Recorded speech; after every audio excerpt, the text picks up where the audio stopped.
Welcome to another edition of Interruptions. I'm your host, Otis Smith. Today, my next guest, you have seen her on Family Matters, Perfect Strangers, The Proud Family. She also was all on Will and Grace. I'm talking to no other than the fabulous and beautiful Jomarie Payton Downs. Thank How you, you sweetie. doing? I'm fine, thank you, sweetheart. That's the first time anybody's put the other part on there. Oh yeah, But you married. Hey, it's I'm a all good. married man. I know It's you. Hey, where my all name? good. It's all good in the hood, baby. It's good. Yeah, thank you for blessing us with your presence. I've been a fan of yours for a very long time, and so Thank I'm glad to have this opportunity, to have you on the show. you. Um, I always ask this question of all actors Hmm. because it's not a normal field that people get into. So I Hmm. wanted to know from you how did you get into acting? How did the arts find you, or you found the arts? Well, I got this little thing up here. I'm gonna click it. I hope I don't lose you. I got something that says this meeting is being recorded. I put Yes. the oh, okay. I got to continue out of the way. Well, you know what, sweetheart? I didn't get into the business. The business got into me. Okay. I'm one of nine. I had six brothers and two sisters. I was the second oldest. And I had five brothers and two boy cousins for 10 years. I didn't have a sister or a girl cousin or anything. So my imagination ran wild. So, and also, I did my little acting and singing. And Hmm. my dad used to sit me up on his car in his car and let me sing Ruth Brown songs and Sarah Vaughan songs. Okay. Bro, I'd be singing and dancing and doing all. I knew how to entertain my own self, and it's basically because what some people consider, loneliness is solitude. To me, I know how to play with myself, Same and by here. myself. And so it kind of started there. And then in first grade, I was chosen by my first grade teacher, who was my first director, and Okay. to play Little Red Riding Hood. Oh, hell, I didn't want to play Little Red Riding Hood. And so I came home crying, and my father said, well, what's the matter? And I said, I don't want to be Little Red Riding Hood. He said, why? That's the stars. I don't care. I don't want to do Little Red Riding Hood. So he said, but why? I said, because he said, what do you want to be? I said, one of the flowers in the forest. So he said, why? I said, because they got pretty little pink and purple and yellow tutus, and all the little boys like them. And there I was with that damn red hood on. And but you know what? I got ready to do the play, and then I Hmm. got the chicken pox, and Oh so they wow. postponed it. And I went Oh, home, okay. and then when I got ready to come back, I got the mumps, and then they postponed it again. And then when I came back the third time, I got the measles. I got all three childhood diseases, one right behind the other. But I still did Little Red Riding Hood. It was a hit. Wow. Hey, you was born. You was destined because they kept postponing it. Instead of them Right. saying we got to find somebody else to play the part, they like, nope. That's right. My teacher, Miss Wilcox, and she's still in right now. God bless her heart. And I'm going to call her when we finish. But she said, nobody's going to do this role but Jomarie. And I did. Wow. Yes. That's amazing. I didn't have this as a question, but I want to ask you since you mentioned it. Mm-hmm. Um, we just came out of Father's Day, and Mm-hmm. so what did your father mean to you? What does he mean when you think about your dad and supporting you? What is that feeling like? Well, you know what?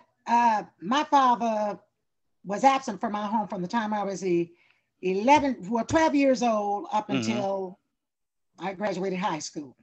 So I Okay. have mixed feelings about my father, but that's going to be in a book somewhere. But my father has passed, has since Right. passed, and so I don't want to spend a lot of time I talking got about you. I got you. I yeah, got yeah talking about him.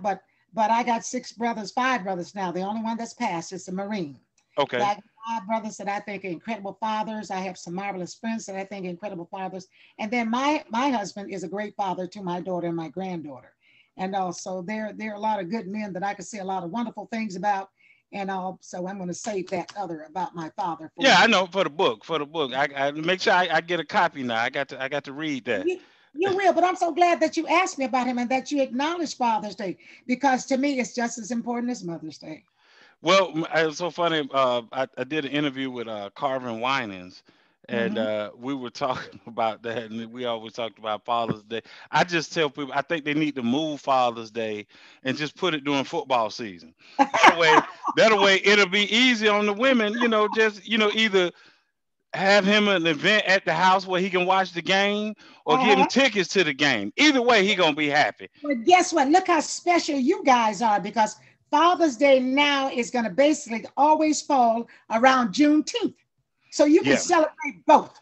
both. Yes, yes. You will never be forgotten because Father's Day is going to always fall around Juneteenth. So you're going to Correct. have a celebration every year. Every year, Look at every the way year. fathers were gifted. Look at that. My next question for you is, for you, if you can Mhm. explain to me what was a going on auditions like, in the 80s, when late 70s, early 80s, Mhm. especially, you didn't see a lot of us Right. on TV. So what was the auditioning process like for you? Well, you know something, I have to tell the truth. Anybody knew me, I tell you, it was hell. It really was. Mainly because, well, you got to go out there and sell yourself, and you have to sell yourself in a Hmm. way that somebody want to pay some money. In other words, they Right. want to pay for your talent, for your creativity, your whatever. Sure. It was a little extra hard for me because I was a dark skinned sister, and I was a little chunky. You see what I'm saying? I was chunky than what I am now, and so the, white people's perception of what beauty is was totally different to what Right. ours, and I'm so glad that a lot of that has changed, and a lot of it has changed, but I never paid attention to what they thought about me. I paid attention to Sure. what I needed to do and what I felt like I needed to do in order to win a role, and that's what I went on. But it was exceptionally hard, and there was a double standard for Right. us, Lost your son. Lost. I can't hear you. Lost your.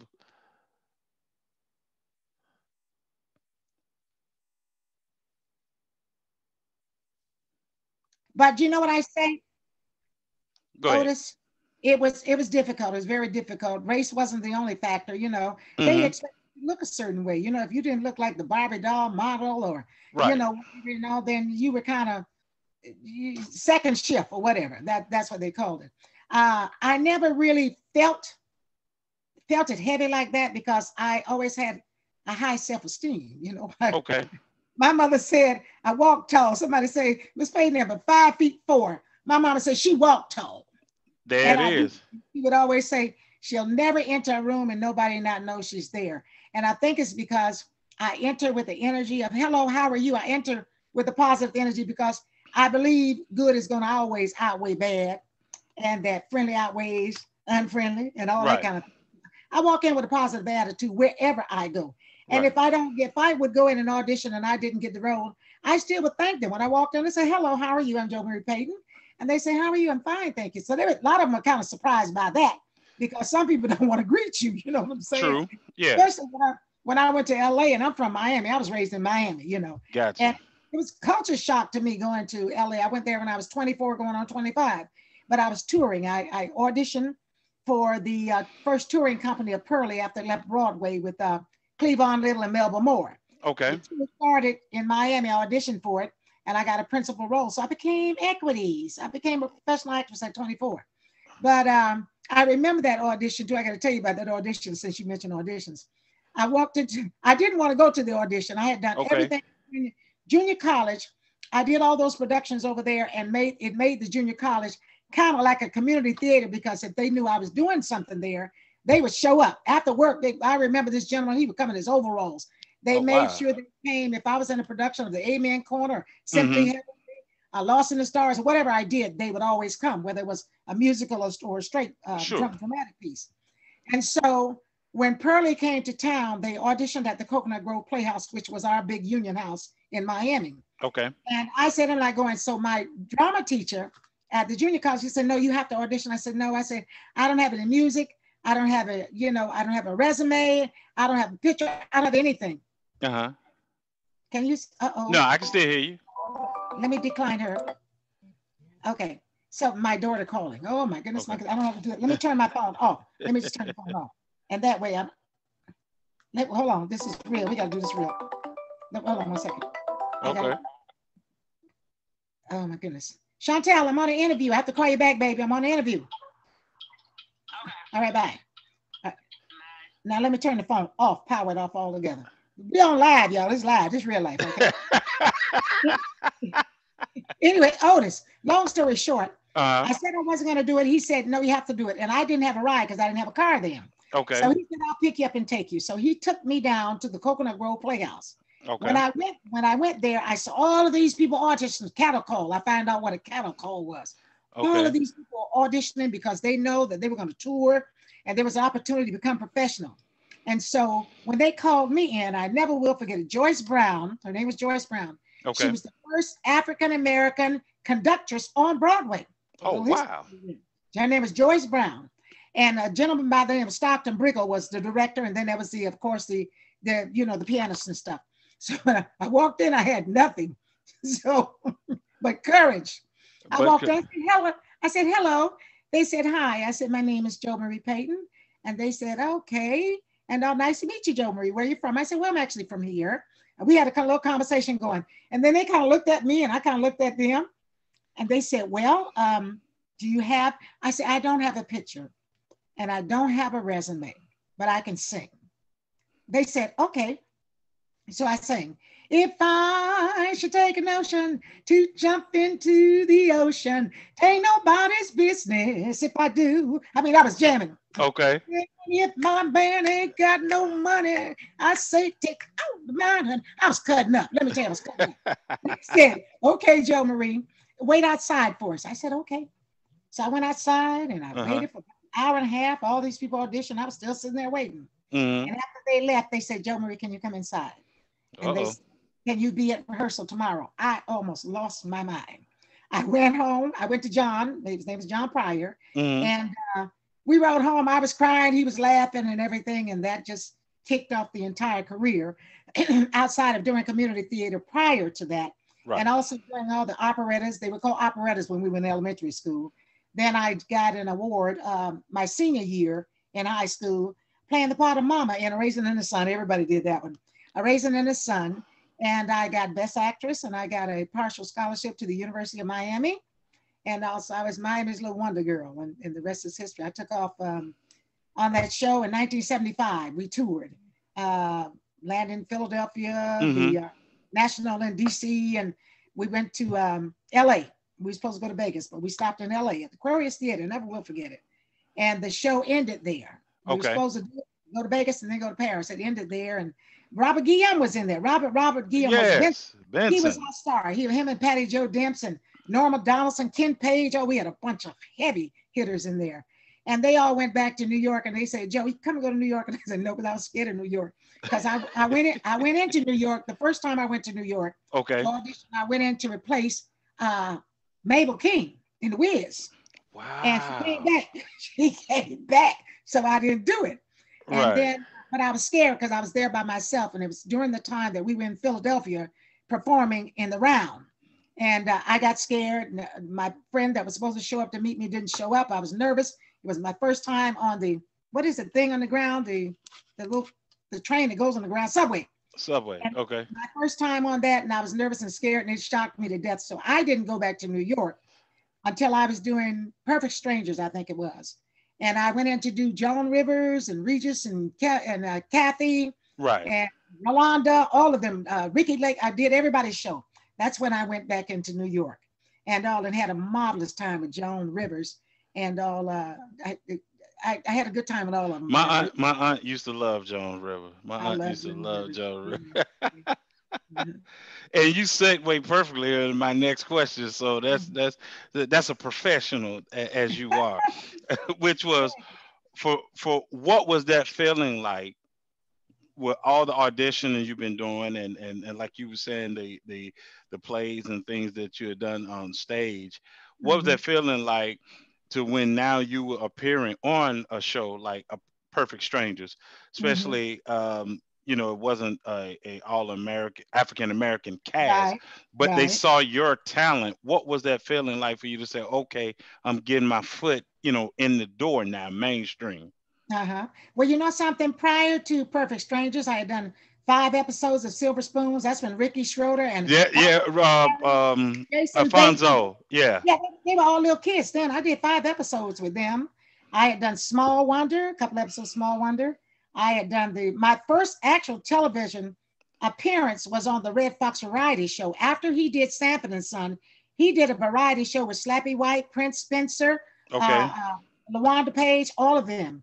And but I was Georgia Brown, the jazz singer, and Gerald Wilson was the band player. So when I Okay. auditioned for them, Bly Einstein, I remember out in the Valley, I auditioned, and I got that one too, singing with no music, singing a cappella. They told me to meet him at CBS.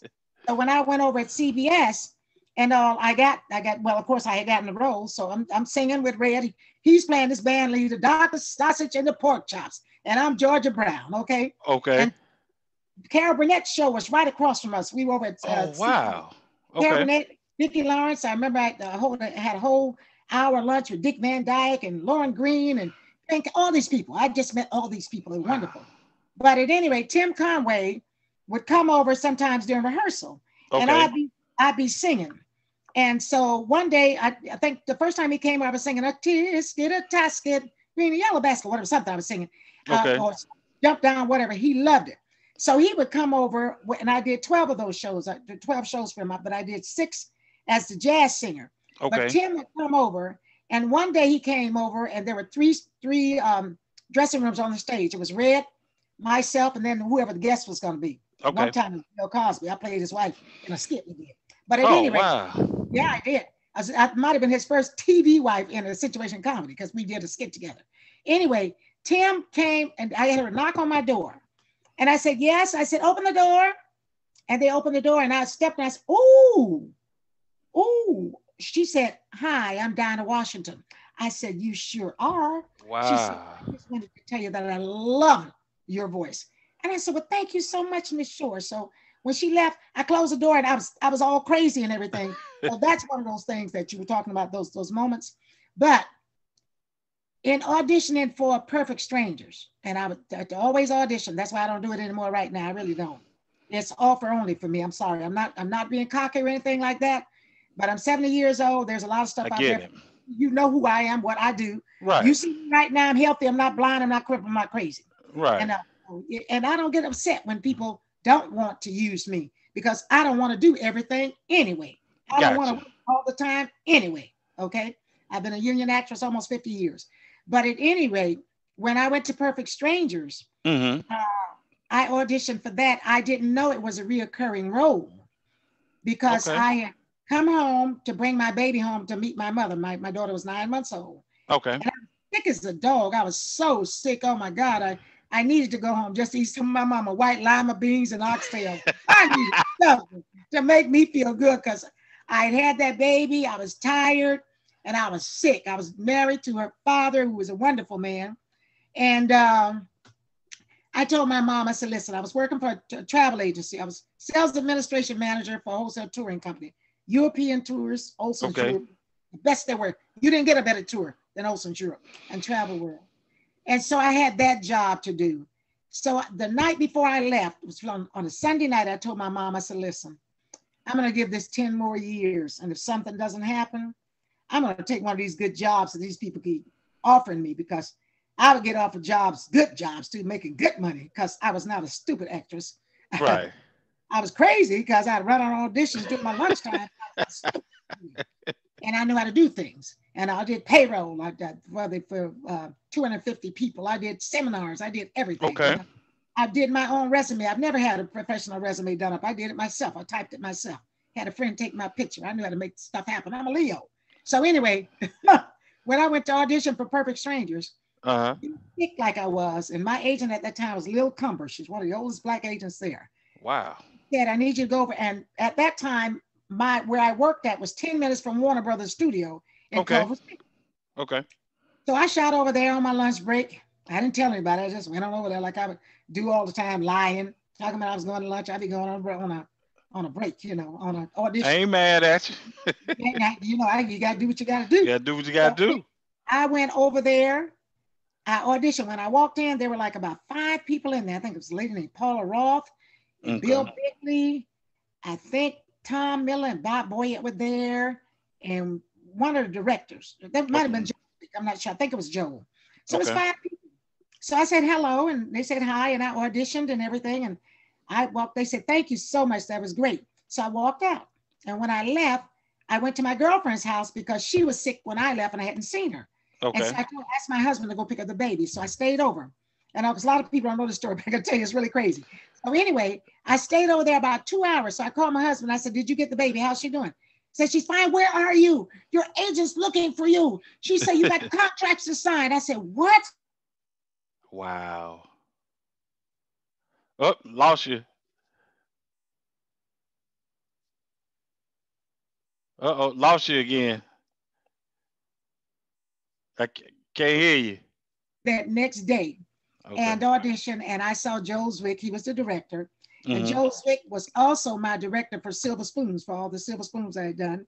I Okay. saw Gagan, some of those people, Jim Gagan, and Joe, I worked with on the new Odd Couple with Ron Glass and Damon Williams. Hmm. Years I've done that with them. And what they told me was that when they were looking for this character of Harriet, we have a copycat business that we work in. And Right. Sammy Diamond was doing Night Court. And so Night they were court. looking Yep. out also for Balky and Larry. And so, but my understanding was this is what I was told that they said she had to be quick with it and she had to kind of like be like B. Arthur. She had to be sharp and had to make it happen, sell every joke or whatever. Right. So anyway, Jim O'Keefe was one of the directors too. He said, "Well, we know this lady.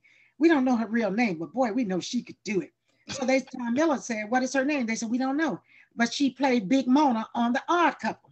So they Okay. told them to go to Paramount Studios, find the show, run the credits, and get my name, and that's how they got me.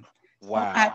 I went into audition, and then I had a guarantee of 13 out of half of all the shows at that time. I'm doing 26, so I Right. had a guarantee of 13. I think that first year I did like 21 shows, and people liked the character. And then the next season, no, they told me after the first season, no, it was yeah, it was no, after the second season, they told me that because I did 23, I think it was in the second season, that they called me into the office and I thought they were going to give me my pink slip. It was Tom Miller and Bob Boyette and myself. It was only three people. And they told me that people loved the character, that they loved the character, and that they were going to spin her off. Right. And I said, okay. So they said they were going to get you a husband and a family, and we're going to spin you off and we're going to title it Family Matters. I said, "Oh my God, my God." So I said, "Thank you." And I cried then too. And then we were getting close to where we was almost at the end. We were getting close to the end. And I didn't hear anything. Then all of a sudden, the gates just opened up and the audition started. Reggie came in and Reggie did two of the Perfect Strangers. And also that was his first introduction into Family Matters. Family matter playing. Yeah, Right. playing your He did, husband. right, playing my husband and all. But when he auditioned, there were I don't know how many guys auditioned. I can't even remember all their names. I know that they told me what's his name, Al. Oh my God, New York. He played Louis Farrakhan in a movie. I forgot Al. I forgot his name. Somebody told me he said I'll buy my own ticket just to go audition. It was great. It was great. But when Reggie came in, that chemistry was so magic. That Carl thing was there, that Harriet thing was there. And I remember, excuse me, after all the guys had auditioned, Hmm. I was outside around the corner and I came back and I said, okay. They said, "What do you think?" I said, "What do you think?" And then so I said, "Which one did you choose?" And they said, "You know which one?" I said, "Yeah, I know which one. You chose Mr. Bill Johnson. And so that's how Reggie happened. It's been magic ever since. It's still magic to this day.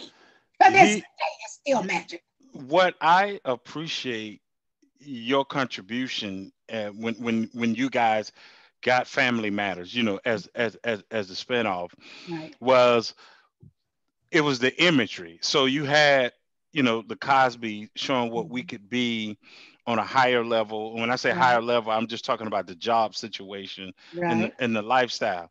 So Mm-hmm. then comes Family Matters, Mm-hmm. and it's kind of the still middle class but hardworking people. Mm-hmm. And one of the things I enjoyed about your character, she Mm-hmm. was strong for Mm-hmm. one, and a strong woman, but at the same time your character also showed a lot of forgiveness. Like if Carl would mess up, take your Harriet for granted or Mm-hmm. whatever, you show the dynamics of a marriage of you. Hey, one of you can mess up, Mm-hmm. but you can forgive. And Mm-hmm. I think a lot of times that's missing. We, Right. we so into this. Oh, you disrespected me. You this, that, Right. that, and you're Uh-huh. gonna let people are going to intentionally or unintentionally disrespect, but we don't never talk about forgiveness. And I Right. always liked with that show that it was always the different characters were showing love to be able to forgive one another Right. for the mistakes. Right. I love that about your character. Thank you, sweetheart. It's one of the things that I loved about the show. We had some very good writers, and they knew they had the magic touch for writing that all that empathy and all that forgiveness and all that love in there. They had the talent for writing the silliness too, and it made it well rounded. But the reason that I love doing Family Matters is because it struck a balance. It struck a balance to a certain point. I Right. think we got to a point where it did strike a balance, but it struck a balance. But I love the fact, and maybe I stayed as long as maybe I came back because I did leave. I left after we left ABC. I did. Right. I did. I didn't want to sign my contract again. I was through after ABC, and but they talked me into coming back, and I came back, and then I had an option in my contract, written in my contract. They want an option, I got an option too, and all. And so I left legally, which means that I didn't have any Right. problem with them. And all, but I did get to a point where I got tired of it. I got tired. I got, Sure. I explain it like this. I've been an actress, maybe all my life, even before I started getting paid for it. Right. And I tell people if I was a baker and I love to bake, I don't always want to bake chocolate chip cookies. I Correct. want pies and biscuits and all kind of, I want to stretch out a little bit. And during the time that I did Harriet Winslow, and I did it for almost 12 years, I did it 2 years on Perfect Strangers, and I did it Right. almost 10 years there. So that's almost 12 years. After 10 years of doing anything, you're going to question whether or not that's where you want to stay. And Yes. I got to a point where, and I'm answering some of your other questions now. I got to a point where I got tired. I got being stagnant like that. I wanted to do something else. But I was brave enough to ask my agents to let's go to ABC and let me do some America's Funniest Videos or whatever it is, the Right. same thing Yeah. Bob Saget was doing. Let me do something in between to make me feel more happy about what I was doing, and more Right. excited so that I can go back into that humdrum because the show did change, And I wasn't upset about the show changing because as long as we was kicking butt at 8 o'clock, I was a happy camper. Okay. Everybody that came up against Family Matters at 8 o'clock, we tore them up. You know what I'm saying? And also it wasn't about that. It's just that the dynamics had changed on the show. Right. I wanted to do something else.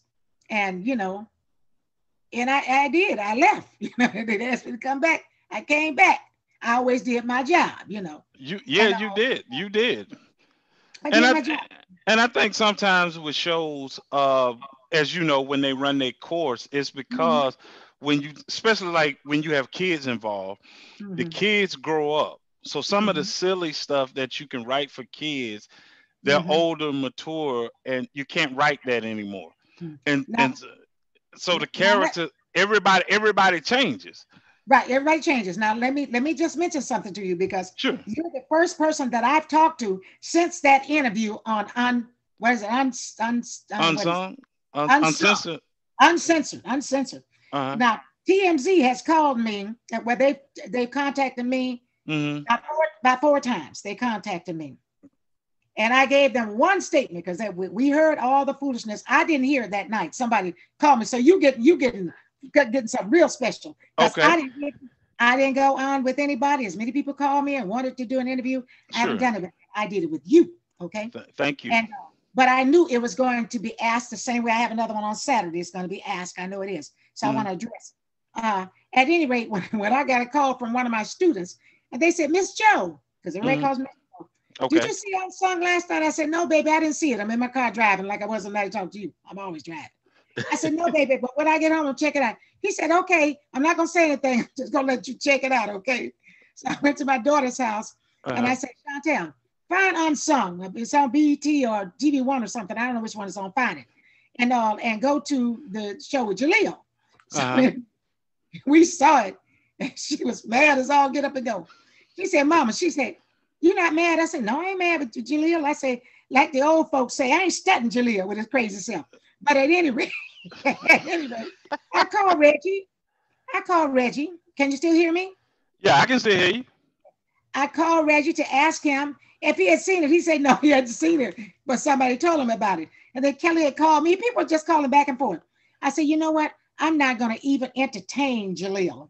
But when TMZ called me and they left a message for me, and they text me because they had my phone number, I told them this is exactly what I told them, Uh-huh. and they used it because they won't smoke dirt, I guess. But at any, I'm not thinking about TMZ either. But TMZ, I told the gentleman, I said, listen, he was outside when he called. I called him back the next day because I was doing my promotion for Disney. Right. I said, hello. I said, this is Miss Payton. And so he said, Miss Payton. I said, Harriet Winslow, family man. I said, oh, yes, yes, yes, yes, yes. That's what he said now. And we can go back and pull it up and get it recorded if you want. He said, yes. He said, yes, Miss Payton. He said, I know you're aware that, Mr. White, so-and-so, blah, blah, blah. I said, yes, I am. He said, and I want to know if you, would like to answer or have anything to say. Mm. I said, I do. I do have something to say. And then he said, can you wait? I said, no. You don't need to go anywhere. I got one last statement. I'm sure Okay. you can remember this.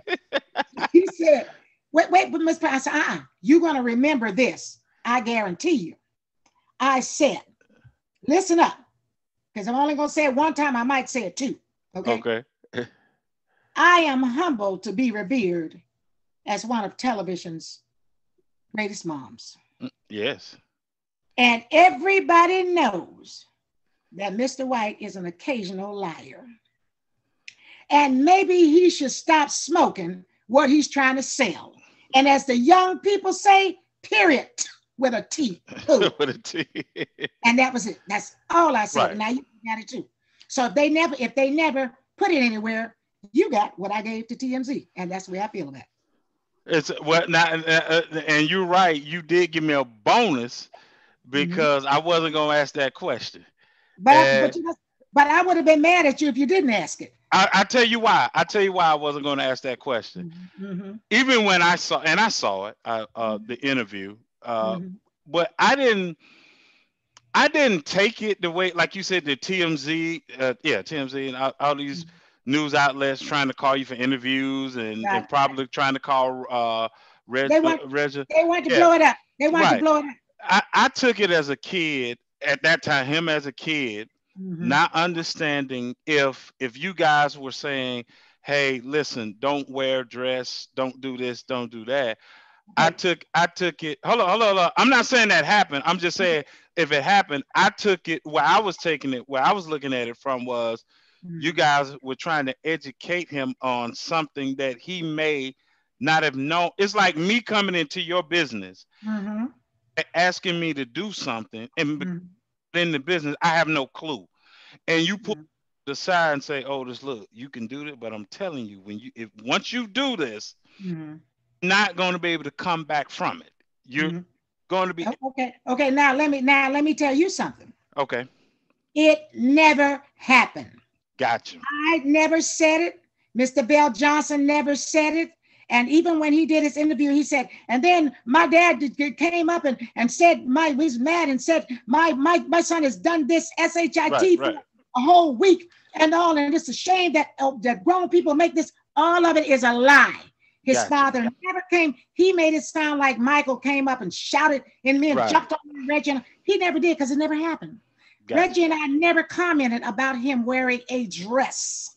Okay. Right. Reggie wore a dress in an episode when he and Murtaugh were correct. Yep. He never commented. It was a straight out and out 100% lie. Which would have made Reginald a hypocrite. That's right. He straight out lied. And then when he told everybody, oh, Mr. Jomarie went out there and told everybody it was a show. I never said it was my show. I always said our show, or I said Family Matters. And Reginald Bell Johnson had top billing on that show. It was spun off my character. And I love that because it put that black man on top. I never complained about it. Reggie and I never had an argument. He went on and on and on and on and on. Then when he talked about the games that Hollywood plays, I watched it too. The game that Hollywood plays, and one character can't carry a show. And I agree with him 100% because he couldn't carry it by himself. He had Reginald Bell Johnson and Kelly Williams helped him along. Okay, now let me tell you something else. I heard him also say that when he played Urkel, Urkel saved his life. That was the best thing he ever did. He said that too. That was the best thing ever happened to him. Urkel saved his life, you know, and how Mm-hmm. Michelle them and women. I'm telling you, I still got good sense and I remember. Urkel did save his life. But let me tell you where Urkel came from. And I tried to go and pull it up. I couldn't find it. I tried to pull it up. I said I was going to contact Tavis Smiley because I gave Tavis Smiley an interview one Sure. time. His character, Stefan Urkel, was Right. my. I did not give him the name Stefan Urkel Right. because that belonged to William, what's his name? Bill Bickley and William, I forgot what his name is. Anyway, he had a friend named Urkel. I didn't give him that name. Right. He was coming in from lunch, and this is the God's honest truth. He Gotcha. and his mother were coming in from lunch one day, and his mother, I said hi, and she said hi, and his mother stopped me and she said, "Girl, I don't know what I'm going to do," because he ran through like a kid. You know, he's playing. He's a Yeah. kid, Right. and he said, "I don't know what I'm going to do." I said, "Well, what's the matter?" She said, "You know, we're getting mail." And this is what she said to me. Uh-huh. We're getting mail because he's getting too old to pull his pants up like that, you know. And I know what she meant. They put people looking at his business. Yeah. He did get too old Yeah. to pull pants up. You were seeing his business, okay? Right. Yeah. And she said, "I don't know what to do." I said, "Why don't you have him switch to Chase?" She said, "Switch to Chase." I said, "Yeah, let him drop the pants, you know, kind of fix him up and everything and all, make him look suave and, you know, have her fall in love with him." Lo and behold, on the day, the first day that he turned into that character, Stefan Urkel, Right. Nina Triconis, I never will forget it. She was our wardrobe person. Okay. We walked out that dressing room and everybody oohed and awed, all of us. And she asked me, she said, "How does he look, Joe?" I said, "Wait a minute. Put an earring in his ear." They said, "An earring?" I said, "How we gonna?" I said, "Glue it on there." Because everybody wearing earrings in. Right. He went out there, baby face was doing, "This is for the cool Yeah. in me." Oh man, his life began, and it did. But it went to his head. He lost his mind. So if Stefan Urkel saved his life, say thank you, Miss Jomarie, instead of trying to put your foot on my neck. And that you know what was crazy is that character was needed because the like what we just talked about. You Right? can only do Urkel for so long because you're growing up Okay. and Okay. Urkel voice is not changing. He still Right. had that Right. same. So when you get like you said what you brought out your Mm-hmm. idea of Mm-hmm. Stefan Urkel, right? Uh-huh. Now that allows him to grow up and like you said to change his look as well because we only saw him one way. Absolutely. But look at this now. Look at this now, Otis. My It was not my show. I did not control the paychecks or anything like that. It was Right. their show. They can do what they want to do with it. And Right. what I wanted, what I would have liked for them to have done, but I'm glad they didn't do it because we went to the moon on that show. But again, what I wanted them to do was let him evolve into this wonderful, still smart because he was a little genius, smart, Right. beautiful young man that had been kind of pushed aside and let it just flip the switch for him.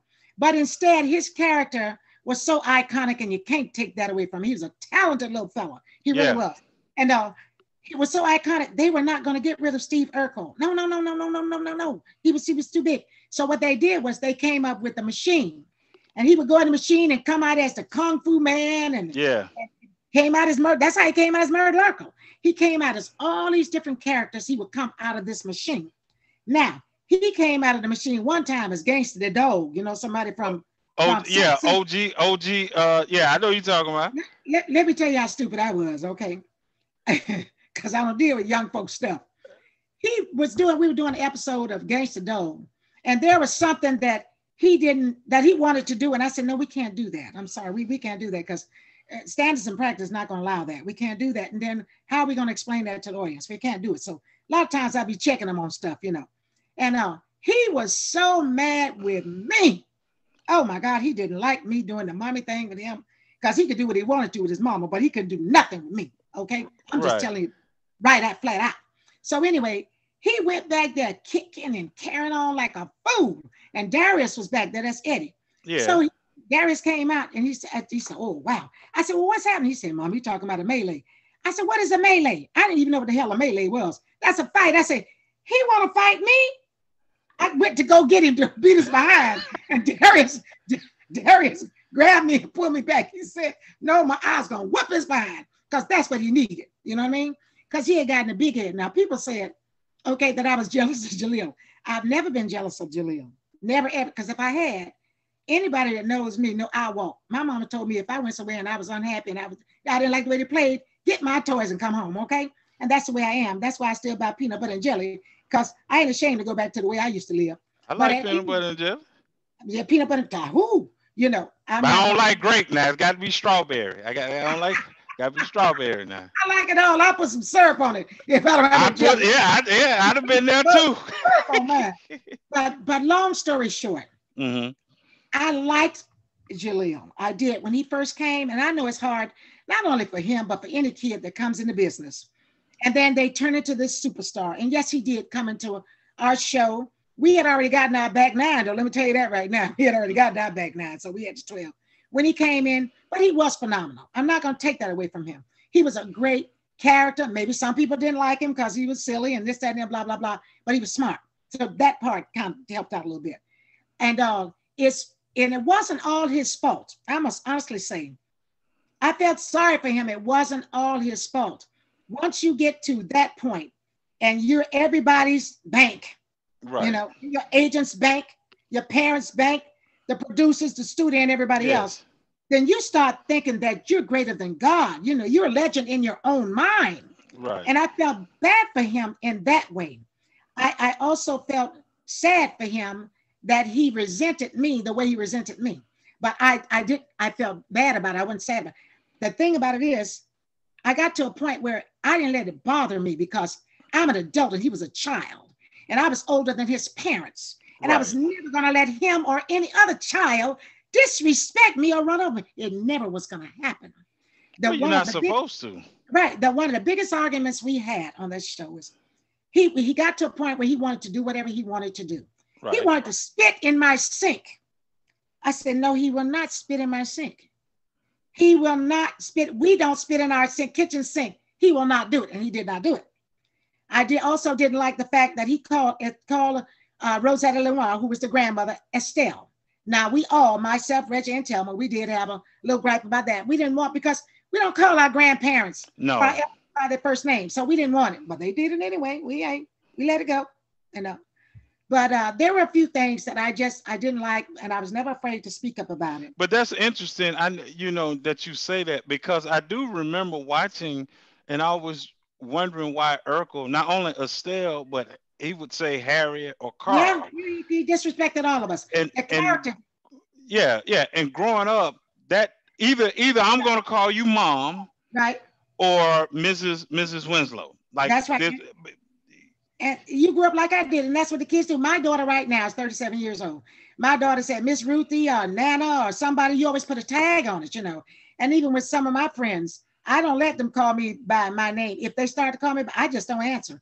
And then they said, Joe, I don't answer Joe to them. I don't answer Jomarie to them. Right. They call me Miss Jomarie, you know, or Miss Payton or whatever. I don't answer that, because my mother told me if there was anybody and they were old enough to be your parent, you should put a handle on their name. You have to. And you know what's so funny? Because that kind of segue to one of my questions for you is do you think one of the problems with, I would say, like, it seems like TV shows, producers, they're trying to go back and capture something that happened in the 90s, like what happened with your show, what happened earlier with the Cosby Show, what happened with Martin's show. And I say the problem is y'all don't understand. Y'all don't understand. The people have changed. You can't go get an era because you changed the people. So the shows can't be the same. The people are not the same. I'm glad you mentioned that, Otis, because, you know, people always ask me, well, when are you guys going to get a reboot? I don't care if we don't ever get a reboot. And I'm just saying it flat out. So you got that first too. I don't care. I don't care if we don't get it. Especially since he cut up the way he cut up. I had already told him before, they got to pay me $1 million a show to get back with him. But at any rate, and I know they weren't ready to do that. But I don't care if they don't reboot the show. The show is good the way it is, the way it was, and all. And that's where I would live. You know something? I loved every one of my co-stars. Yes. I loved the writers. I loved my producers, except for one. I liked him. I didn't hate him, but I didn't love Right. him. Gotcha. And I had my reasons. But at any rate, I've always considered myself a person to get along with because I shoot straight from the hip. I'm just like Harriet. I am going to tell, if you ask me, I'm going to tell you. And and if I say something to you and I hurt your feelings and I find out I was wrong, I'll be the first person because I'm big enough to apologize to you. Right. But if I'm right, I'm going to take it to my grave. And I will tell you. But with the situation with him, I remember some of the kids. I think it was some of the kids. It was the Wonder Years and a whole bunch of the kids were together. Um, it was a lot of different shows. And Yeah. somebody had mentioned, you know what? I heard him say, Jaleel gets mad with Miss Payton because Miss Jaleel doesn't want Miss Payton to do the mommy thing. Because I would tell him, Jaleel, we did a show where we were in this mansion. It was a Halloween show, and they had that little that little robot doll thing, like a what Oh, is it? Steve. I remember That's the Steve. episode. That's Steve. And I said, Jaleel, I said, be careful with it, baby. Don't break it, because if you break it, no, then they're gonna have to have another one made, and then we're gonna delay and this, that, and that, blah, blah, blah, blah. Oh, he was so upset. He was so upset. He just never wanted anybody to tell him anything. Not Well, anything. well, So, let me say this. It's two people mhm, that were on that show, on TV shows. Let me say it this way, that were mhm. irreplaceable. That was Mhm. you and Janet Hubert on the That my Fresh Prince of Bel Air. uh-huh. Because when you guys replace, the show has to go off now. Like, you can't. Mhm. I think what studio execs don't understand, there's a thing called first principle of mention, which Mhm. means the way you started, that's the way we want it. When you Mhm. start switching characters out and you start, we can't, because see, the thing about it, Harriet was strong. You can't hear me? Can can you hear me? I lost the volume. Okay, can you hear me now? Yeah, I hear you Okay. now. I'm Okay. glad it's a little longer. That way you can chop it up and make it do whatever you want to do with it. No, I was saying that the you and Janet Hubert, you guys characters on your respective shows Mm. were, we like that. And of course I'm gonna love it because I'm dark skinned too. So you don't be getting rid of dark skinned people now. You don't do that now. You don't do that. We too strong. We add something. You, matter of fact, you can't even have a black show without nobody dark skinned. That's just how I feel. You know. uh, And when you not your character, but when you left, it was mhm. nothing against the lady that replaced you. She's a Yes, great actress. Yeah, she but was. we grew up on you, Mm. and you don't want that person to change, to the fact that when I saw you on Moesha as Hakeem's mother, He's Campbell. Mrs. Hmm. Campbell, and I loved it because I remember one of your lines on that show, and Brandy's character Moesha was talking, and you said, Moesha, go sit down. This is my son. Let me talk to him. And I was like, there's that strong motherly figure who, once again, doing what she has to do, but Hmm. she's a mother. And we grew up like that, that the next door neighbor could Hmm. chastise you too, Hmm. Oh you yeah. know. Oh yeah. And whoop you too And, sometimes. and then you don't want to go home then. You don't want to go That's home right. then because now you got to get another whooping. So That's right. That's I right. used to tell people, if I got in trouble and if they were gonna lock me up, leave me in jail. Do not let my daddy come get me. I do the time. Do not send me home. That's like my grandbaby. Boy, I pick up a wooden spoon. She be running like a jackrabbit if I See? pick up a wooden spoon because she know I'll pop on the shoulder real quick. But you know something? I loved and cherished all those kids, not only the kids on my shows, but all the kids that I worked with through the years. Like I remember when they were little bitty kids, Kim Fields and like I say, Alphonse and the Yes. tape. LaRon tape was my first tape baby. Him Yep. on 227, and people still stop me right now because it's still running. I just still get checks on it. They said when we went to court because he wrote all over the wall and Yep. Mom and Helen and all of them took us to court. And then she said, if I had known you was blood, We could have stayed in the old neighborhood because he was the one that was doing all the great. Oh my God. I Is love let me tell you something. It hasn't been easy. I love what I do. And people say, well, Miss Payton, how long are you gonna stay in it? I said, well, I ain't staying in it long enough to get no award, but thank God I know I don't need that to validate me. And I'm just doing what God told me to do. I'm where He wants me to be, getting whatever portion I'm supposed to have. I don't worry about what anybody else has. I just go out there to try to do best I can so I can sleep good at night, so I can still look like I look right now, being 71. I sleep good at night because I do the best I can with what I have. And I'm not grapple hearted. I'm not evil and mean, but I'm straight to the point. Now I will tell you, oh, I will, you know. And but by the same token, I know how to be quiet and I know how to listen. well, see I always say what threatens people is that when you know there's going to be repercussions if you Hmm. cross this person. Right. Some people know I can do something to this person. Oh, they not going to do nothing. Hmm. And the way you was raised and the way because you have self-confidence in yourself Hmm. I do the same thing you do. In fact, they would tell you I grew up, you would think 15 kids were in the backyard playing, there was nobody back there but me. And What? even to this day I can, and I don't have to watch the Super. My cousins, people would tell you, I do not have to have a house full of people to watch the football game. Matter of Right. fact, 9 times out of 10 when I watch the Super Bowl, I'm at home by Uh-huh. myself because my wife and kids, I have girls, Uh-huh. they're not sports fans. Uh-huh. So I sit on my couch and watch the Super Bowl and it doesn't bother me. Right. So I'm like you in that manner. But what happens is when you're a strong person Mm-hmm. and people know they can't get away with something with you, Mm-hmm. then they're gonna look at you and kind of feel a certain way because they want to get away with something, Uh-huh. but they Right. know they can't take it there. And Right. really, that's what's frustrating them. It's not you, it's the Right. fact that I want to get over Miss Jomarie, but Mm-hmm. I know if I cross, I know what's coming, Uh-huh. so I gotta leave it alone. But it's gonna rub me the wrong way.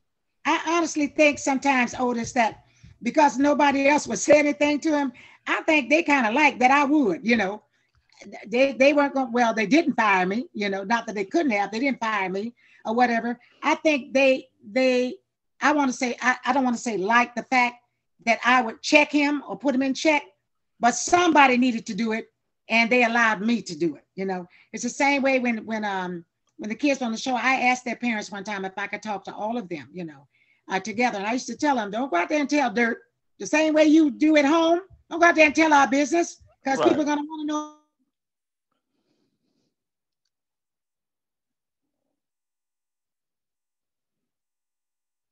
Uh-oh.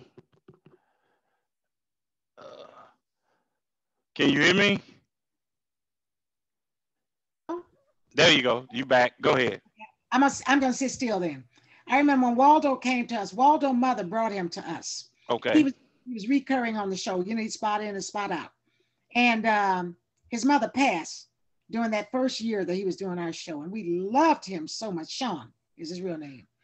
And I used to Sean tell people, Harris. yeah, Sean Harrison. I used to tell people, I think his mother brought him there. And she would always bake stuff for us, pies and cobblers and cakes and things like that. And I said, I think that was her gift to us, to open up our hearts and things, because I think she knew she was going to leave. She brought him to us for us to raise him, and we loved him dearly, until the show ended and stuff. And so he played the stupidest boy on TV. But Waldo went to UCLA also and graduated. Waldo, I remember one day we had to stop rehearsal because he was complaining about a B. He got a B. He was mad about a B. So they let him go and to try to talk to his teacher about why he got this B. And but he graduated, I think, with a psychology major and a social major, whatever. But he's an excellent actor, and he also coaches actors. And then of course, Brighton McClure has gotten what 5 daytime Emmys on a Young and the Restless. He's That's just crazy. just phenomenal. Of course, Kelly is producing shows. Her and her team, production team with Yes. that's father. They produced a Christmas movie last year that Darius is in. As a matter of fact, we're going to do a project together in October, Kelly and I. And but Jamie, I can't end this interview without talking about Jamie. You can chop it up. I got a little time. You got a little time. You can edit, do whatever Oh you want. no, no, I'm good. I'm good. Jamie Foxworth. She's not still upstairs now. No, no, she's not still upstairs, but I tell you what, she probably gonna stay up there until if they want me to do it, she got to come down. And I mentioned that to them. Only way I would, and I just said a few minutes ago, I would never do it again. I don't want to do it again. Mm. She would be the only exception. If they brought her back, and that first show had her coming down those stairs, and they had a storyline that made sense, and then I would come back because them taking her away put me in a terrible predicament. Because when I went to producers and I asked them, I said, I didn't necessarily ask them what happened because that wasn't my business. Right. And like I said, it wasn't my show and it wasn't my money to Right. display anybody. I was just, as replaceable as anybody else. And but I would ask a question. And I was never afraid for anybody to do what you got to do, Right. But I asked them, I said, listen, you guys took her away. If you had taken my oldest child, maybe we could have written something that's, oh, she's out with her friends or whatever. You took my baby. You took the youngest child with no explanation. Now, you need guys to tell us something that's creative and politically correct when we answer those questions. One of the producers said, oh, nobody's going to ask. I said, they're not going to ask you because they don't know you. They know me. Right. And they've been asking for years. They're going to ask Jomarie. They don't, and he kind of did back like that. They're going to ask me. If you was walking down the street with me, they don't know you. Correct. They know me. Correct. They're going to ask me what happened to her. I said, and then on top of that, you took away my baby girl. You had us adopt 3J. And then you sent Urkel's people way off to Africa somewhere, and we had him too. What kind of sense does that make? And here's the one thing, because we watch it here in Georgia, it comes on all the time. Mm-hmm. It's in syndication. One of the lines you said, I know just from talking to you, you had to have a problem with this line, Mm-hmm. and it was the conversation you had with 3J in the kitchen, mm-hmm. and you said if all it took was do all this cleaning and stuff up, right? Mm-hmm. Then Eddie and Laura would have been gone a long time ago. Mm-hmm. And what was crazy about that line, like you said, she had 3, but you're trying to make it seem like she had 2 all the time. Like so, it was me and my daughter talk about it. It was one of the most. It was one of the most craziest lines. Mm-hmm. Because if you're now keep in mind, I noticed now right. I was a young, in the 90s, I was in my 20s. Mm-hmm. Now notice I said my daughter. Uh-huh. So my daughter grew up on, my daughter is 22, my youngest daughter. So you're talking about somebody else who watched it from the beginning all the way up to it ended. And it was like, wait a minute, how she gonna say they just act like Judy didn't exist? And it was. And that's a crazy line. I mean, even with Thelma Hopkins' character, it was okay. She relative sick. She out of town. Mama Winslow got married, but to just like bye. It was so easy to just dismiss her, and that bothered me too. But I'm going to tell you the straw that broke the camel's back. And I did an interview. I did an interview last year during the COVID season. I did an interview, and they haven't showed it yet. I don't know, they may not show it. But at any rate, because COVID interrupted stuff, I did one where I told the straw that broke the camel's back for me was, we were doing an episode called, was it Urkel Downs or something like that, where Myrtle was marrying Eddie. Oh, when he took a nap. Yeah, had that big wedding. Had that big wedding, right? Yeah. Now, when we sat down to read the script on Monday, I was read on Monday, there was some dialogue in there where the Urkel character said, "Hi, Uncle Cornelius. How's the baboon heart? Don't let me catch you hanging from the chandelier." That wasn't working for me. Okay. Right. But we were reading. I didn't want to interrupt anything. Everybody trying to just grab a hold of what the story's about, okay? So after we read, we went to rehearse. And when we rehearsed, I still heard the line again in rehearsal. And I said, oh, they'll change it, because they rewrite and all that kind of stuff. So they went to rewrite that night, that Tuesday. The line was still in there. So I said, well, when are they going to, I'm saying to myself, I didn't say anything to anybody else because I don't know if they noticed it. Wednesday came, and that's when we do standard and practice. Okay. Okay. Okay. That's when they network everybody out and make sure everybody's saying the right thing and everything's great. He said, and on that day, they're bringing all the extras also, okay, because we shot on a Friday. Okay. They're bringing all the extras. So they brought in all the people that were in the wedding. And Uncle Cornelius was dark as tar, like my brother Frank. Very, very dark, dark. Okay. And when he said the line, Uncle Cornelius, hi, Uncle Cornelius, how's the baboon heart? Don't let me catch your hand from the chandelier. That was it. I blew it. When I looked over and saw the cameras went over to him and I saw that dark man, that blew it for me. And then when I heard one of the producers, and God is my witness, strike me dead right now. He said they were laughing and said, put a banana in his hand. I was through. Oh yeah, nah. I was through. Do you hear what I'm saying? I told Reggie, I was shaking. I said, you got to go over there right now. And Reggie, tell you too, you got to go. He said, what happened, Joe? I said, did you hear what he said? They never took the line out. That's Uncle Cornelius. I'm not going to mention his name. Right. He's the producer. He said, because I believe he's a good person. I really do. I don't want to kill people because they're stupid and make stupid mistakes. Right. Okay? Because he's a great writer. He really is. But he said, put a banana in his hand, and both of them are laughing like it was the biggest joke in the world. And it bothered me. And that's when I said, that's it for me. I'm through with Family Matters. I will live out my contract, and then I'm out of here.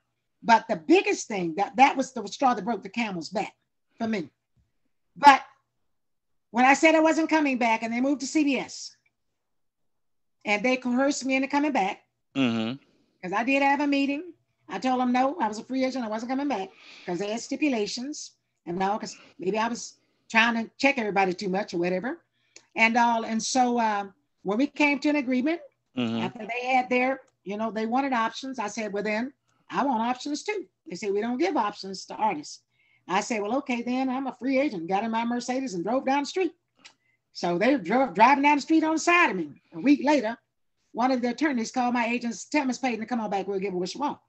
Okay. So I went back and I did half of the episodes. I did 8 episodes. I would do 2 on and 1 off, 2 on and 1 off. When I did the 4th show, you getting some stuff that a lot of people don't get. It's gonna be in the book. I got a whole bunch of goodies. When I did the 4th show, Otis, and I was getting ready to leave, they dropped the script down by my dressing room door. Okay. And I saw that it was a 200th episode. I wasn't in the 200th episode. I said, what the hell? Yeah, how you have a 200? They're upset that I got upset that they couldn't switch that around. So I said, okay. I blew a gasket. I blew a gasket. I know George Clooney and those, they were next door. George and all my buddies next door were there. And somebody said they heard me. I blew a gasket. And I said, I tried not to say this for 9 years. And I said it just like this to one of them. You MFs would not have had a show. That was the first time I said it. It had not been for me. I was just that mad. I grabbed my stuff. I walked out of there. And that was the 4th show. And I was not setting foot back in that place ever again. At all. Because that was a slap in the face that not only made me mad, but hurt my feelings. Because I had never missed a show in all the 200 and some odd shows we did, except for the one when Reginald Bell Johnson's mother passed. And Reggie had to go to Carolina. And he's such a softy. I know they were going to take advantage of him. So I asked the producer, I said, listen, can I go with Reggie? I want to go with Reggie. And they said, well, Joe, I said, listen, I need to go with Reggie because they're going to run over him. I know they are. They're going to run over him. They're going to use him. I need to go. So they said, okay, that's when I found out about a turnaround, how they can take pieces of shows, I didn't know, and put them together. And I went with Reggie. That was the only show I missed. And then I had a procedure done. I don't know how many stitches I had in me. And they had a limousine waiting outside because we were getting ready to do the promos for syndication. Okay. But they had the car sitting out there with our PR person just in case I bled to death or fell out because they had to have the promos done. Wow. I said, loyalty means nothing to you. I have never missed a show. You're going to do 200 episodes without me? Okay. I went home. My mom was in LA at that time. Okay. So when I went home, they called me, Bob Boyette called me back. I was mad at everybody. I was just mad. I was mad. I understand. I was so mad. I was so upset. I went to the doctor. I was mad. Now that's mad when you got to go to the doctor. So anyway, they called me and asked me if I was coming back because that's when we were at CBS. We needed to do those promos and things. Right. I told them no. I wasn't coming. Well, my agent told them no. She's very upset. She's not coming. And I went to go get me a sedative. That's how mad I was. I don't think I'd ever been that angry in my life until 4 years ago. But we ain't gonna get into that. That's another show. But that's another show. That's another show altogether. But at any rate, long story short, they did the show after they kept asking me to come back, and Bob, God bless his heart, and he's still alive and everything and all. He said, Joe, what happened? Then he told me, he said, listen, okay, you calm down and relax and everything and all, and then we'll when you come back. So I didn't do that episode. He actually told me, and if you got in touch with him, he would say he said, I'll have him put you back in. I said, no. I said, no, you can't just give me something and take it like that. No, so right. I didn't come back. So that following week, they were calling my agents to ask them if I was coming back to do the other episode because I had 4 more to do. I had I had 2 more to do and then blank and then 2 more. So he said he didn't know if I was coming back. So anyway, my mom was there and a week had passed, and time changes things. Yeah. You chill out and everything. But I still was hurt. So anyway, my mother said, what are you going to do? They keep calling, asking if you're coming to work. The show running, the producers and everybody said coming to work. And I told my mother, I said, you know what? I signed in my contract. I signed an option in mine. I'm going to exercise my option and leave. And so she said, you are? I said, yeah, Ma. I said, I can go back and do it. She said, you can go back and do it. I said, I'm going to go back and do it because I've never broken contract on anything. I can swallow it up and go back and do it. So I went back to do the 2 episodes and had a week off. Then I went back and do the last 2. And then Bob asked me to come to his office before I left. Right. So I went in to have a meeting with him. That was the last day of the show, as a matter of fact. I went in to talk to Bob on a lunch break, a long lunch break. And we sat down and talked, and he told me how much he loved me and how much Bob, Tom Miller loved me. Oh my God, I'm getting emotional now. And he said, when you left the first time, you were gone, right, Joe? I said, yeah, I was gone, Bob. He said, you know what, it was over with then. He said, but you know what, I do believe one day we'll work together again. He said, but I want you to be happy. He said, but my dad always told me, don't ever jump out of a building unless you have a soft place to land. Right. I said, I understand that, Bob. And they really were good to me.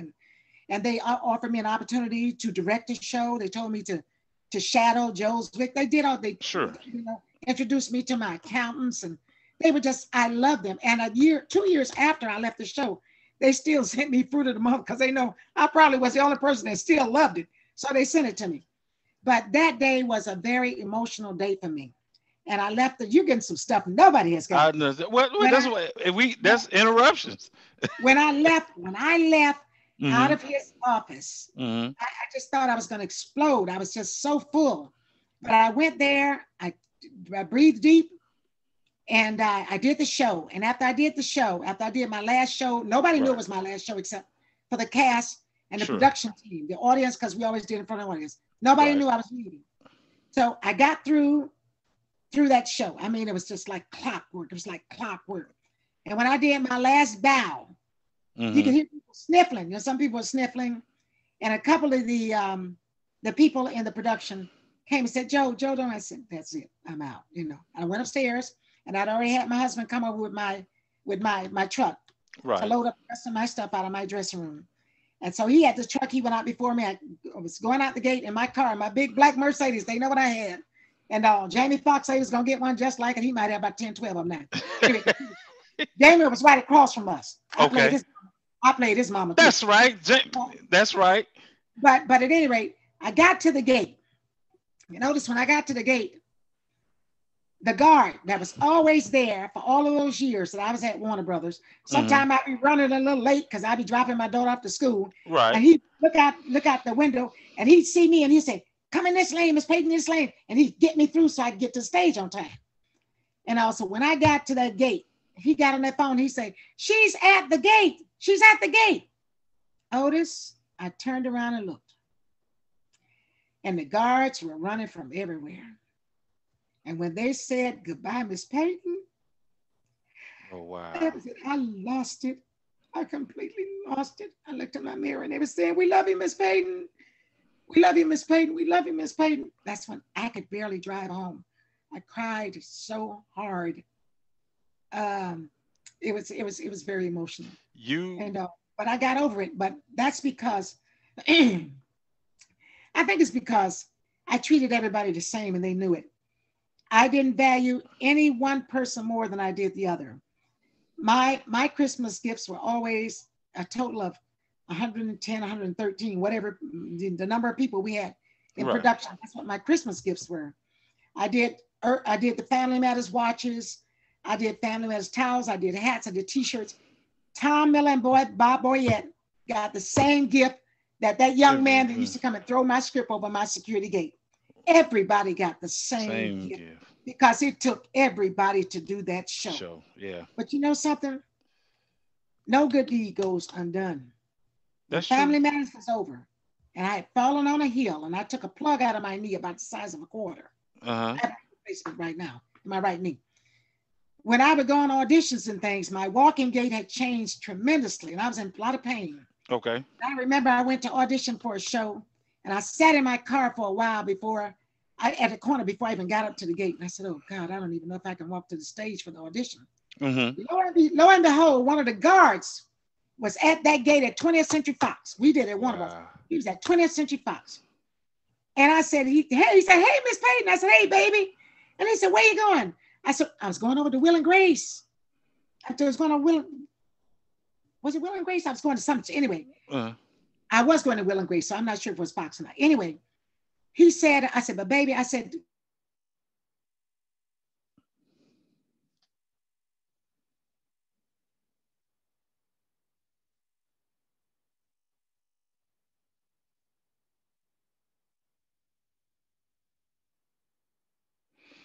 okay, yeah. Hold "Can on. There you go. There you back. he said, take this paper, Miss Payton, put it in your car, go down to the right, go down there, and park right next to the stage."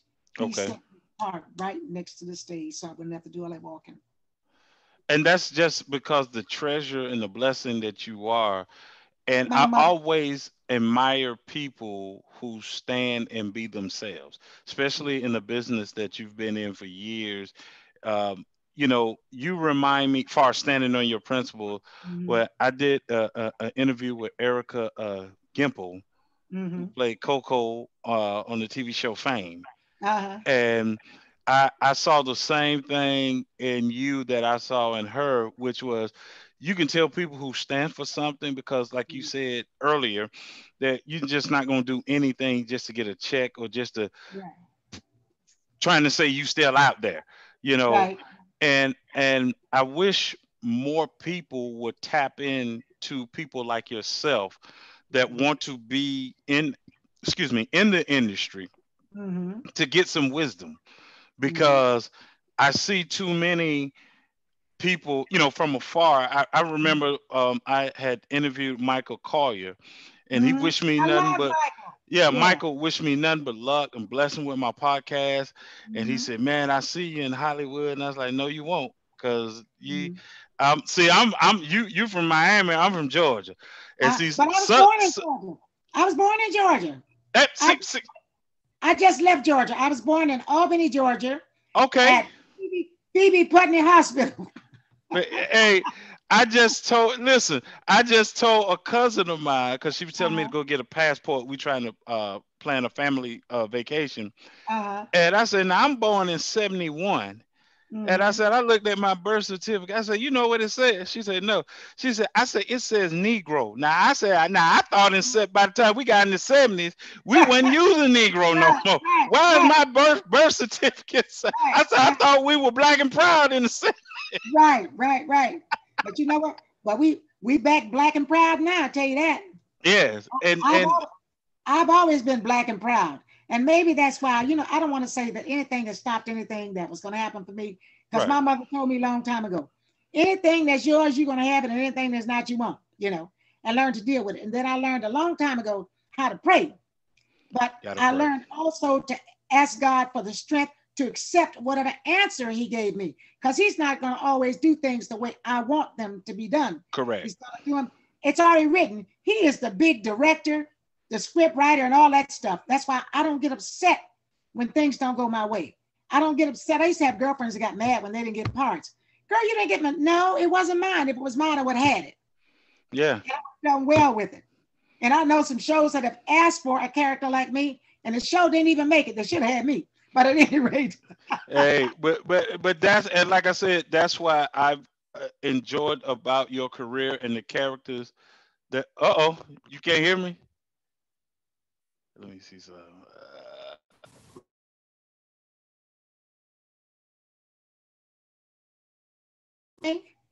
Can you hear me now? I can hear you now. Okay, we both get excited and start moving. But let me tell you about stereotypes. So, somebody asked me, said, Miss Payton, were you ever afraid to be stereotyped? I said, no. So she said, why? I said, because you like who you like. One of my examples is Sherman Hemsley. He's gonna be forever Mr. Jefferson. I don't care if he do 100 roles, but I like him. Yes. So I don't care. And Tom Cruise might get mad at me, but every time I see Tom Cruise, he's just Tom Cruise with another name. So, if I'm going to be Jomarie, and next time I'm Harriet, and next time I'm Gloria, and next time that, what the hell do I care? If people like you, they like you. They Okay? like you. Yeah. Jack, Jack A is another one. Jack A gonna always be Jack A. And I'm gonna love her to the end that she met her husband at my house. And I met her at 227. That's when we became friends. Right. I don't care. If you like a person and they do what they do, hey, And you are sometimes you just nail something and it becomes a iconic mm-hmm, character. But had you not played it, that character could never be, mm-hmm, iconic. Like for you to, even though it was a recurring role, but you weren't the lead in Perfect Strangers, mm-hmm, and for you to capture just the time frame you had on Perfect Matter, when you Perfect Stranger, excuse me, mm-hmm, to just capture when they say, okay, Joe Marie, go, and for you to do that and turn that into mm-hmm, your own show says something about your acting skills, because everybody can't do that. Everybody can't, like Sean Harrison. I knew when you guys did the reunion mm-hmm, and I heard him speak. mm-hmm. And then I saw an interview with him and Kelly. Kelly, uh-huh. I said, "Oh, this brother is a brilliant actor." He is Because when he you play somebody opposite of you, right? that's not easy. If you are very educated and you got to play Mm-hmm. that's I mean, Waldo was Yeah, the dumbest boy well, on TV. Waldo. Wal- I remember you guys episode. You asked Waldo where was he going, and he said to the airport. And you guys said no.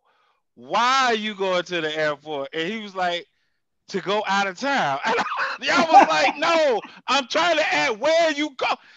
And then it was just the comedic. People don't understand that is not that easy to do, because Right, your brain is trained to, when somebody asks you a question, to give the proper answer and the proper response. right, So he right, has to dumb it down to a point. That is, you right. guys work together as a crew, like you said. You never Mhm. treated it like this is my show. It was Right, everybody's right. show, and that's what I loved about that show. That every part fit.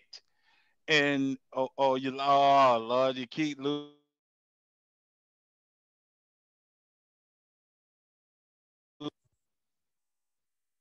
You still can't hear me? Now I hear you. Okay. Yeah, I just unplugged it and plugged it back in. But Uh-huh. I want to thank you for coming on the show and blessing me with your presence. I do want to have you back on again. Yeah, let's do Uh, this again. and do you again. But thank you, and make sure that you continue to stay blessed, stay who you are. Oh Lord, you keep hold on.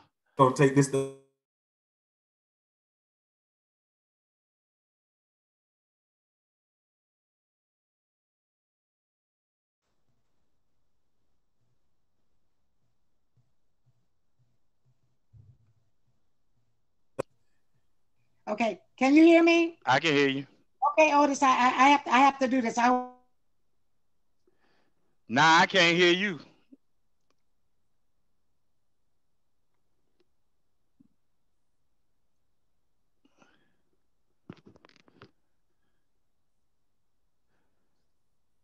You froze on Folks, me. I ain't studying him. But at any rate, I got to give props to Sarah Finney and Vita Spears, Okay. Stephen Langford, Jim Gagan, and all those other wonderful writers. We had some wonderful writers on that show. And I know at one time during the interview that Mr. White had, he kind of didn't really give the kind of props he should have given to our writers. We had um what's her name? Oh my gosh, she's a big producer now. Dear girlfriends, Maya. Oh my gosh, I can't think of it. She's gonna hate me for that. But at any rate, we had some really wonderful and talented people come out of that show as writers and all that are doing big and great things right now. So I want to give credit to all those writers and all those wonderful directors we had. And all it wasn't just us. We were a great team.